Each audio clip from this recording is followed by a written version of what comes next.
Hey, Father Taylor here on a kind of lovely spring day. It's Thursday, April 24th, and this is your very short EBlast. So thank you for everybody who during Holy Week just did so much work. I'm not sure if you realize how much planning and details go in, and I'd say a lot of that it comes from Paula. Carol's got to capture it all in bulletin form. Amanda does all the physical setup of the rooms, and Mo is figuring out ways how to get it all either recorded or up online. There's just a lot of people doing a lot of work throughout the week. All the music teams is a double up because we're doing work on Thursday night, Friday, Saturday, and then Sunday. So it was great. Easter egg hunt, fantastic. Had a huge turnout. Thanks so much for that. There was a great success to see all these kids from all over the place show up and their families. So thank you for all your help in that. That's Amanda pretty much runs that by herself. They had a breakfast. You know, the Legion puts on a breakfast the same day. I would have said, I don't know who's going to come to breakfast. You know, they're just going to come for the Easter egg hunt. But we filled up all the tables. I mean, by quarter of 11, the place was packed. So thank you for all that work that went in. Easter Sunday was really wonderful. We're still figuring out. We forgot how to do so many people that could go for communion. You know, it's been a long time since we've had standing room only, but that was fantastic. And hopefully God was glorified and people's hearts were touched. So thank you for a great Holy Week, for everybody who put so much time and effort, and for coming out, being part of the worshiping community during that. So it slows down a little bit, but I do want to let you know about some things that are coming up. Starting up again next Wednesday, it's back for the Rabbi and the Rev. I think she calls it the Rev and the Rav. So that's going to be coming up. You're going to see a place to register like you did before, but I think we're going to be good, Lord willing. And I just invite you all to come out to that. If you want to get online, it's the same registration. So please register as we kind of get back into sync with, we were 1 for 3 of scheduled activities. So we're going to try to get that going again. So that starts up next Wednesday evening. Also coming up is something which seems like for some of you self-evident, that I shouldn't have to talk about it, but we do. Coming up in 2 weeks is going to be the tapestry performance, which you know as a big deal, where singers from all over the area come in, and Paula puts together just an amazing show that she rehearses for months to get it together.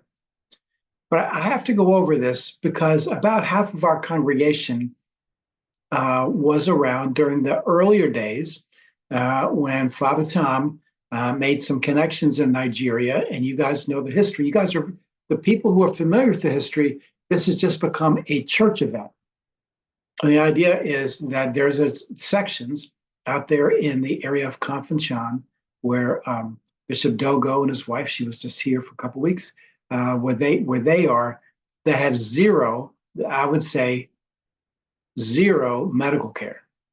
You think, you know, you might have to drive down to Hartford or up to Bay State. Now, we're talking like you have to, there's no medical care except for these clinics and the small hospital that has been made available by this Kateri ministry. So it was originally inspired, you know, Father Tom went there, felt definitely moved by God. And for a number of years, maybe 10, 12 years, people from our church regularly flew and went to Nigeria to help out with these clinics and to be supportive. They've raised lots of money over the years for that. And they did that as a church to church kind of a ministry. But I would like you to rethink for a bigger picture of that and of Tapestry. Tapestry, when they come in, we go in and they have the concert, that is a fundraiser to raise money for the big clinics, particularly to buy medications for the clinics. That's a very big deal, but it is a fundraiser. Now, we think of it as, oh, all of us church folks will come to the concert and write checks. It really doesn't happen that way. I'd say 25% of the audience is from Trinity, 75% is not from Trinity. Some Trinity folks are regular givers to Kateri. That's great. But here is what is really, I think, what we need to do.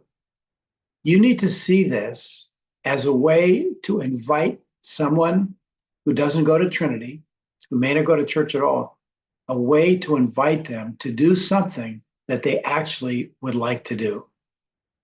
I know it sounds crazy, because we're talking about money and giving money away, but there are people all over our area and friends and neighbors who may not go to church. And the idea of church and giving at a church, it feels like that's a religious thing that they're not in touch with.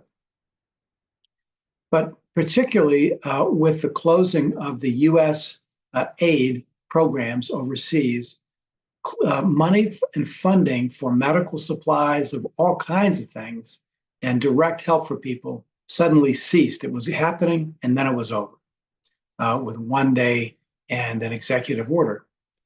And so that means that even though perhaps USAID was not a large contributor Confenchon, everybody else around there who was, now they've been cut off and they're in need.